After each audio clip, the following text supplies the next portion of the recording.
Hello students, welcome back to our channel. ఈ వీడియోలో మనం లిమిట్స్ కి సంబంధించిన definition and algebraic properties and కొన్ని standard formulas, important 2 marks questions కూడా డిస్కస్ చేద్దాం. So what is the definition of the limit? A limit is a function f of x. A limit is a function f of x approaches as the input to get closer to a specific number. అంటే ఏంటి? For example x equal to A అనేది ఒక input value. So with respect to the function.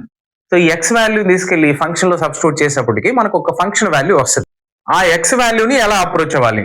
x ని left side నుంచి right side నుంచి approach అవ్వచ్చా? అంటే x equal to ఏ కావాలంటే ఈ పాయింట్ ని ఈ పాయింట్ దాటుకొని వస్తాం. సో అప్పుడు ఎలా అప్రోచ్ అవుతాం? ఇది ఆరిజిన్ కాబట్టి లెఫ్ట్ సైడ్ నుంచి x టెన్స్ టు ఏ అని రాస్తాం. ఎక్స్ అని అప్రోచ్ అయ్యే విధానాన్ని టెన్స్ టు. ఇది నెగిటివ్ డైరెక్షన్, అంటే లెఫ్ట్ సైడ్ నుంచి అప్రోచ్ అవుతున్నాం కాబట్టి X tends to A minus. A minus అంటే ఏంటంటే దాని అప్రోచింగ్ యొక్క డైరెక్షన్ డిఫైన్ చేస్తుంది. సో ఇటు సైడ్ నుంచి ఎక్స్ ఈక్వల్ టు ఏని అప్రోచ్ అవుతున్నాం అంటే X tends to A plus అని రాస్తాం. A function approaches and the input to get closer specific number. X tends to A అని రాయొచ్చు. సో ఏదో ఒక నెంబర్ వస్తుందిగా, F of A. It is a constant. ఇది function value or limit value. So ఏంటి చూడండి, లిమిట్ ఉంది కాబట్టి ఈ ఎక్స్ ప్లేస్ లో సబ్స్టిట్యూట్ చేస్తాం.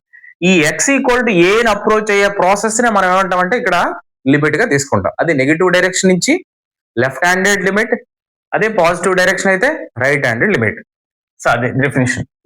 ఒక ఫంక్షన్ కి ఒక లిమిట్ ఎగ్జిస్ట్ అవుతుందంటే దాని యొక్క left handed limit is equal to right handed limit, both are equal అవ్వాలి. So therefore left handed limit LHL అంటాం, LHL. Right handed limit RHL. ఈ రెండు ఈక్వల్ అయితే లిమిట్ ఎగ్జిస్ట్ అవుతుందని రాస్తాం. So what is algebraic operations of the limits? F of x అనేది ఒక function, g of x అనేది function, both are exist in the limits. Plus or minus, plus ఉండొచ్చు minus ఉండొచ్చు. అలా ఉన్నప్పుడు ఇలా విడివిడిగా సో లిమిట్ అప్లై చేస్తాం. F of limit x tends to a g of x. So ఆ రెండుకి సంబంధించిన వాల్యూస్ మనం ఆల్రెడీ దీన్ని ఎమ్ అనుకున్నాం, దీన్ని ఎన్ అనుకున్నాం కాబట్టి రెండుకి మధ్యలో అడిషన్. ప్లస్ ఉంటే ప్లస్, మైనస్ ఉంటే మైనస్. ఆ రెండు మధ్యలో మల్టిప్లికేషన్ ఎలా ఉంటుంది? రెండుకి విడివిడిగా, రెండు ఫంక్షన్స్ ఉంటే రెండుకి విడివిడిగా లిమిట్ అప్లై చేస్తాం. వచ్చిన యొక్క లిమిట్ యొక్క వాల్యూస్ కూడా రాస్తాం మల్టిప్లికేషన్ లోనే. డివిజన్, ఆ రెండు ఫంక్షన్స్ యొక్క మధ్యలో డివిజన్ ఉండి లిమిట్ అప్లై చేసే విధానం చూడండి. Limit x tends to F of X numerator, denominator లో ఏదైతే జీ ఆఫ్ ఎక్స్, మనకు వచ్చిన వాల్యూస్ కూడా సపరేట్ రాస్తాం. ఇక్కడ ఖచ్చితంగా ఎన్ వాల్యూ నాట్ ఈక్వల్ టు 0 అవ్వాలి. సో తర్వాత ఇది scalar multiple by the function F of X అయితే ఆ స్కేలార్ పక్కన పెట్టేసి మనం లిమిట్ అనేది function. This is the basic concepts of the limits. So further గా మనం ఇంపార్టెంట్ క్వశ్చన్స్ కూడా సాల్వ్ చేద్దాం.